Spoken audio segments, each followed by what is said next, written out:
कल सीजेपी का जो है मीटिंग थी दिल्ली में, उन्हें कहीं पे भी हॉल मुहैया नहीं कराया गया। उसके अलावा आज सौरव दास का जो पारिवारिक घर है पौंडीचेरी में, जी वहाँ पे भी पुलिस ने मैंने भी ये पढ़ा हूँ। और ठीक है, मैंने वो दास नाम का जो लड़का है उसका ट्वीट पढ़ा है मैंने कि उसके परिवार वालों के साथ, पौंडीचेरी जो है वो यूनियन टेरिटरी है, डायरेक्ट है तो अमित शाह साहब के अंडर में आती है। संदेश क्या जाता है कि तुम अगर हमारे खिलाफ अगर रास्ते के ऊपर आएंगे तो हम तुम्हें ही नहीं तुम्हारे पूरे परिवार को हम परेशान करेंगे करके। उसके परिवार का क्या कसूर है और क्या लीगल तरीके से कोई एक मीटिंग कहीं पर हॉल में नहीं ली जा सकती है उसमें? आप इतना प्रेशर लेके आएंगे, इतना डराएंगे, इतना धमकाएंगे कि किसी ने है तो मीटिंग के लिए भी है तो जगह नहीं देनी चाहिए करके। तो देखिए, हम बार बार जो बात कह रहे हैं कि अब 15 अगस्त आ रहा है, देश आज़ाद हुआ था, लेकिन नहीं हुआ है साहब। अभी भी हम है तो इन गुलामों के जंजीरों में जकड़े हुए हैं। उसमें कहीं ना कहीं ये मुल्क को ये फैसला करने का है कि आखिर में ये दादागिरी, ये गुंडागिरी कब तक चलते रहेगी करके। उसमें लोकशाही अगर है तो क्या सिर्फ लोकशाही अब सिर्फ कागज़ के ऊपर रह गई है और सही मानों में अब लोकशाही नहीं रही है, गुंडशाही रही है। पुलिस का इस्तेमाल करे, आप है तो एजेंसीज का इस्तेमाल करे। कोई अगर आंदोलन करना चाह रहा है तो उसको मीटिंग के लिए जगह ना दे, कोई आंदोलन कर चुका है तो उसके परिवार वालों को परेशान करे। तो ये क्या है? देखिए, पहले हम ये कहते थे, आज हमें खुशी है कि हमारी जो ज़बान है वही ज़बान में अब दूसरे लोग भी जो उनके समर्थक हुआ करते थे कभी, वो भी कहने लगे हैं कि नहीं, बहुत ज़्यादा हो रहा है इनका। तो वक्त सबका आने वाला है। तरुणांना कुठेतरी मतलब क्या इसके जरिए निशाना बनाया जा रहा है एक मखसूस कम्युनिटी? कन्वर्जन का मामला है। देखिए, हम तो इस बात से साफ इत्तेफाक रखते हैं कि कोई भी जबरन धर्मांतर अगर कोशिश कर रहा है तो उसके ऊपर कार्रवाई होनी चाहिए करके। उसमें किसी भी तरीके से हम फोर्स्ड कन्वर्जन जो है वो हम उसका समर्थन नहीं करते हैं। लेकिन इसका भी एक बऊ बनाया जा रहा है कि साहब ये लोग धर्मांतर कर रहे हैं, ये लोग शादी करके है तो ज़बरदस्ती धर्मांतर करवा रहे हैं। आप ये एक फियर तैयार किया जा रहा है कि देखो इतने सारे, जबकि हम सरकार से, महाराष्ट्र सरकार से ये अनुरोध करते हैं कि आप पूरे महाराष्ट्र के आंकड़े बताइए। National crime records bureau NCRB का डेटा जो है हर तरह के क्राइम्स पूरे नेशन के अंदर जो होते हैं, कितने सुसाइड्स हुए हैं, कितने बलात्कार हुए हैं, कितनी हत्याएं हुए हैं, कितनी मॉलेस्टेशन हुए हैं, ये NCRB का डेटा सेंट्रल गवर्नमेंट तैयार करता है। वो NCRB के डेटा के अंदर बताइएगा कि देश के अंदर कितने कन्वर्जन के केसेस आए हैं करके। वो डाटा आप बताएंगे नहीं, क्योंकि है ही नहीं। भाई, लाखों करोड़ों के अंदर एक आध कहीं पर कोई केस हो जाता है कि कोई फला बंदा किसी के साथ शादी कर लेता है, तो उसको है तो एकदम बहू बना के पेश किया जाता है कि देखो ये धर्मांतर हो रहा है करके। कितने हो रहे हैं? आप अपने शहर के अंदर से बताइएगा कि कितना आंकड़ा आपके पास निकलेगा करके। उसमें अगर ये क्राइम है तो क्राइम का डेटा भी आपके पास होना चाहिए। तो वो डेटा आप क्यों नहीं डिक्लेयर कर रहे हैं? क्योंकि डेटा है ही नहीं ऐसा कोई कि बहुत बड़ा सिग्निफिकेंट नंबर है। लेकिन एक फियर तैयार किया जा रहा है, विशेषकर हिंदू समाज के अंदर, कि देखो अब इतना बड़ा धर्मांतर हो रहा है, अपने लोग जो है वो सब धर्म परिवर्तन कर रहे हैं, जबरन किया जा रहा है, पैसों से किया जा रहा है। तो ये सब फालतू की बातें हैं उसमें, सिर्फ एक फियर तैयार करने के लिए। कुंभ मेले के नाम पर 500 करोड़ का भोजन किया जाएगा। सदन में FCRA बिल जो है JPC को सौंपा गया है, विपक्ष ने भी इसे अल्पसंख्यक विरोधी बताया। देखिए, ये मैं जिस वक्त खासदार था उस वक्त भी ये बिल लाया गया था।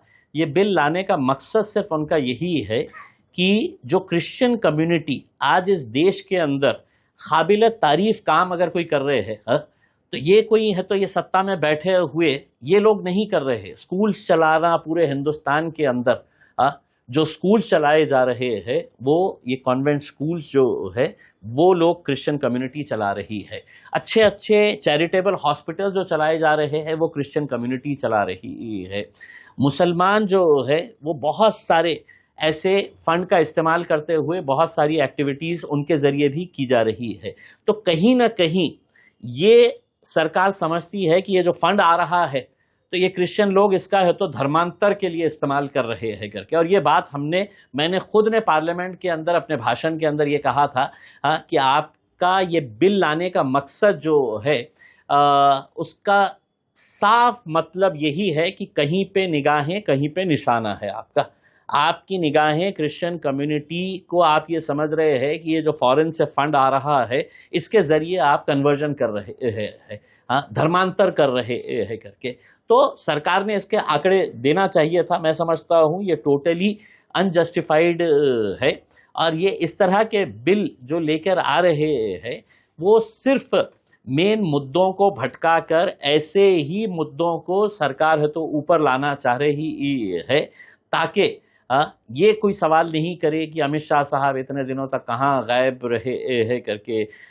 इतने दिनों के बाद क्यों प्रधानमंत्री नरेंद्र मोदी साहब को ये एहसास हुआ है कि जंतर मंतर के ऊपर जो है वो नौजवानों के ऊपर, वो युवाओं के ऊपर, जेनजी के ऊपर बहुत ज़्यादतियाँ हुई है करके। इतने दिनों के बाद उनकी आँख क्यों खुली है? ये सवालों से उलझाने के लिए, ये सवालों को दरकिनार करने के लिए इस तरह के बिल्स लाए जा रहे हैं। महाराष्ट्र में रिलीजियस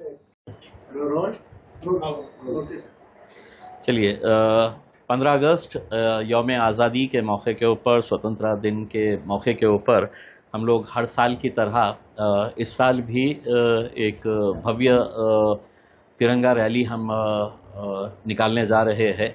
मैं आपके ज़रिए महाराष्ट्र के पूरे एमआईएम पार्टी के यूनिट से ये दरख्वास्त करता हूँ कि 15 अगस्त के दिन अपने तौर पे झंडा वंदन करें। अपना झंडा वंदन करने के बाद तिरंगा रैली का आयोजन करें पूरे महाराष्ट्र भर में। हम भी यहाँ पर सुबह 10 बजे दारुसलाम बूडी लाइन के ऊपर झंडा वंदन का कार्यक्रम होगा हर साल की तरह, और उसके बाद एक तिरंगा रैली निकाली जाएगी। हर गाड़ी के ऊपर जो है वो तिरंगा रहेगा। शहर के मुख्तलिफ़ इलाक़ों से होते हुए हम गुज़रेंगे गर्व के साथ, फ़ख्र के साथ, और एक पैगाम देंगे कि हम इस मुल्क से कितनी मोहब्बत करते हैं। और ये मुल्क जो आज़ाद हुआ था बहुत जद्दोजहद, बहुत मेहनत, बहुत लोगों का खून बहा था ये आज़ादी हासिल करने के लिए, और उसी आज़ादी का जश्न मनाने के लिए हम लोग ये तिरंगा रैली का आयोजन करने के लिए जा रहे हैं। मैं तमाम लोगों से ये अपील कर रहा हूँ कि सुबह 10 बजे ठीक दारुसलाम के ऊपर झंडा वंदन होगा और उसके बाद है तो तिरंगा रैली का आयोजन किया जाएगा। आपके ज़रिए मैं पूरे महाराष्ट्र के यूनिट्स को ये आदेशित कर रहा हूँ कि अपने अपने तौर के ऊपर आप लोग अपने अपने शहर के अंदर तिरंगा रैली का आयोजन करें। औरंगाबाद में जो रैली निकाली जा रही है उसके रूट्स क्या रहेंगे और कहाँ से कहाँ? देखिए, उसकी प्लानिंग की जा रही है कि हमारी कोशिश यही रहेगी कि जो एरिया से हम लोग गुज़रने वाले हैं वहाँ पर लोगों को तकलीफ़ ना हो, उसका रूट फाइनल करके हम आज रात में एक टीम बैठ के उसको फाइनल करेगी और कल वो रूट हम डिक्लेयर करेंगे। कोशिश यही रहती है कि पूरा शहर को हम कवर करें करके, और इस बार भी वो रूट जो है वो शाम तक फाइनल हो जाएगा। कल है तो हम हमारे सोशल मीडिया के पेज के ज़रिए उसको हम डिक्लेयर कर देंगे।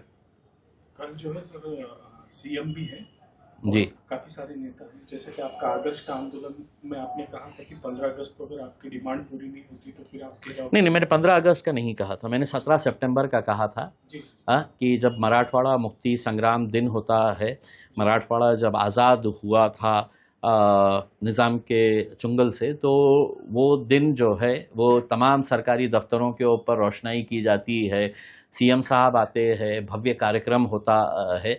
तो हम उस दिन है तो सीएम साहब को और महाराष्ट्र को ये दिखाना चाह रहे हैं कि आदर्श के जो ठेवीदार है, जो गरीब ठेवीदार है, वो भी इसी मराठवाड़ा से ताल्लुक़ रखते हैं। और कई सारे ऐसे हैं जो 70 साल, 80 साल और 90 साल के ऊपर के भी बुज़ुर्ग लोग हैं। उसमें तकरीबन 75 लोगों की जान जा चुकी है। तो आप जब ये जश्न मनाने के लिए आएंगे तो आपको कहीं ना कहीं इन लोगों को भी जवाब देना पड़ेगा कि आखिर में अपनी मेहनत की, अपनी ज़िंदगी भर की कमाई ये कोई लेके भाग जाता है और इन्हें मरने के लिए छोड़ दिया जाता है करके।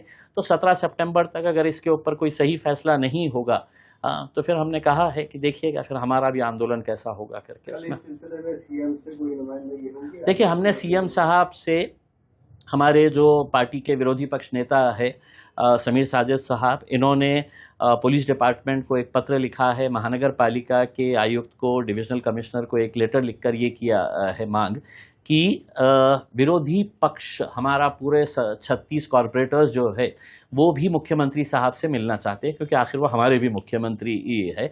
और हम उनके पास ये शिकायत लेकर जाना चाह रहे हैं कि जब महानगर पालिका की कुर्सियों के ऊपर आपके पदाधिकारी बैठे हुए हैं, चाहे फिर वो महापौर हो या स्टैंडिंग कमेटी के चेयरमैन हो, इनका जो रवैया है कि हम इन इलाकों के लिए इन कॉरपोरेटर्स को हम पैसा नहीं देंगे करके, जो हमारी लाइन फॉलो करता है, जो हमें हमारे बुरे वक्त के अंदर साथ देता है, हम उनको पैसा देंगे, हम उनको फंड देंगे, इन लोगों को फंड नहीं देंगे करके।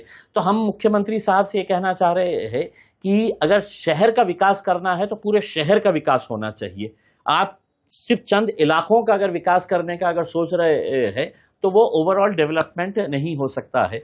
तो हमने उनसे टाइम मांगा था कि हमें एक 10 मिनट का भी अगर टाइम मिल जाए।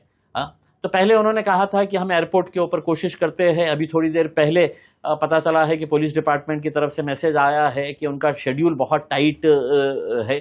क्या टाइट है? आप तिरंगा रैली के लिए आ रहे हैं, एक गली कम जाइएगा उसमें, जहाँ पे आप 10 किलोमीटर जाने वाले हैं वहाँ 9 किलोमीटर चले जाइएगा उसमें, लेकिन आपको विरोधी पक्ष को भी सुनना चाहिए करके उसमें। तो फिर अभी मैसेज आया है कि 36 की जगह 4-5 लोग अगर आ जाए तो हम उसके लिए कोशिश करते हैं करके। तो हमारी विनंती है पुलिस डिपार्टमेंट से कि हमारे भी मुख्यमंत्री है देवेंद्र फडणवीस साहब, और हमें भी अपनी शिकायत उन तक करने का मौका फराहम किया जाएगा। सदन में FCRA बिल जो है जेपीसी को सौंपा गया है, विपक्ष ने भी इसे अल्पसंख्यक विरोधी बताया। देखिए, ये मैं जिस वक्त खासदार था उस वक्त भी ये बिल लाया गया था। ये बिल लाने का मकसद सिर्फ उनका यही है कि जो क्रिश्चियन कम्युनिटी आज इस देश के अंदर काबिल तारीफ काम अगर कोई कर रहे हैं, तो ये कोई है तो ये सत्ता में बैठे हुए ये लोग नहीं कर रहे हैं। स्कूल्स चलाना पूरे हिंदुस्तान के अंदर जो स्कूल्स चलाए जा रहे हैं वो ये कॉन्वेंट स्कूल्स जो है वो लोग क्रिश्चियन कम्युनिटी चला रही है। अच्छे अच्छे चैरिटेबल हॉस्पिटल जो चलाए जा रहे हैं वो क्रिश्चियन कम्युनिटी चला रही है। मुसलमान जो है वो बहुत सारे ऐसे फंड का इस्तेमाल करते हुए बहुत सारी एक्टिविटीज़ उनके ज़रिए भी की जा रही है।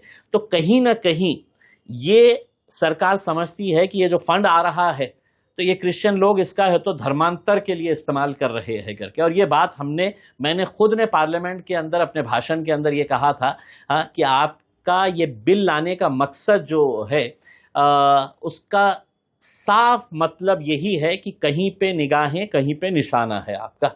आपकी निगाहें क्रिश्चियन कम्युनिटी को आप ये समझ रहे हैं कि ये जो फॉरेन से फंड आ रहा है इसके ज़रिए आप कन्वर्जन कर रहे हैं, धर्मांतर कर रहे हैं करके। तो सरकार ने इसके आंकड़े देना चाहिए था। मैं समझता हूँ ये टोटली अनजस्टिफाइड है। और ये इस तरह के बिल जो लेकर आ रहे हैं वो सिर्फ मेन मुद्दों को भटका कर ऐसे ही मुद्दों को सरकार है तो ऊपर लाना चाह रही है, ताकि ये कोई सवाल नहीं करे कि अमित शाह साहब इतने दिनों तक कहाँ गायब रहे हैं करके। इतने दिनों के बाद क्यों प्रधानमंत्री नरेंद्र मोदी साहब को ये एहसास हुआ है कि जंतर मंतर के ऊपर जो है वो नौजवानों के ऊपर, वो युवाओं के ऊपर, जेनजी के ऊपर बहुत ज़्यादतियाँ हुई है करके। इतने दिनों के बाद उनकी आँख क्यों खुली है? ये सवालों से उलझाने के लिए, ये सवालों को दरकिनार करने के लिए इस तरह के बिल्स लाए जाए। लोकशाही मराठी ऐका, पहा, जागरूक रहा।